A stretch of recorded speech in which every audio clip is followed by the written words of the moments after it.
Tim walked quickly through the streets. He couldn't wait to reach the edge of the woods and see Arthur. Arthur was sitting on a broken-down tree trunk, looking content, which was surprising in this wet weather, thought Tim, and Arthur grinned broadly when he saw Tim pull out his battered cricket bat. "That's the beauty," Arthur said, holding the handle and practicing his swing. Tim laughed loudly. It was the first time that he had laughed in ages. Luckily, the rain had begun to just trickle. "Ball up then," said Arthur, and Tim ran back 20 yards, and he nervously ran with the ball. And he arched his arm, and he watched the yellow tennis ball fly towards Arthur, who stood determined with the bat in his hand, with a determined look on his face, as if he was facing an opponent at the oval. Thwack! He connected with the ball, and it sailed over Tim's head, and it landed on the frosty ground, looking like a newly laid egg. "Great strike," said Tim, grinning broadly. "I'm proud of that shot," said Arthur. "Do you want to go?"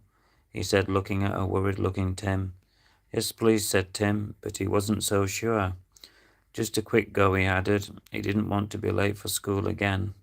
Arthur ran towards him in his khaki uniform, and Tim gripped the bat in his sweaty hands. The last thing that he wanted to do was to miss. The ball came towards him in a blur, and he felt it clip against the side of the bat. Tim was lucky, but he didn't care. The ball went off at an odd angle, and he could see Arthur running to catch it. It was hilarious. It was difficult for Tim not to laugh. Arthur surprised Tim and himself by diving for the ball. "How's that?" he shouted in triumph, and he held up the ball, delighted. "Great catch," said Tim, as Vin ran over to congratulate him.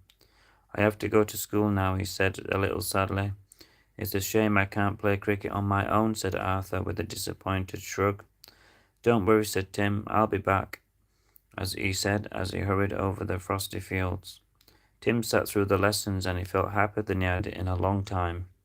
He'd even forgotten to tell Arthur about the bullying. Maybe he thought that was a good thing. The last thing he wanted was to add to Arthur's troubles. It was while in the canteen, when he was waiting to tuck into his lovely fish pie, that things changed forever.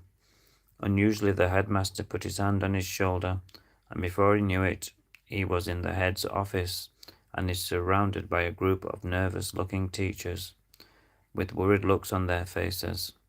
Maybe they know about Arthur, thought Tim, trying to grasp the strange situation.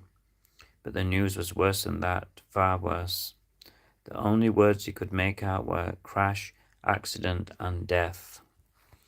More coming soon.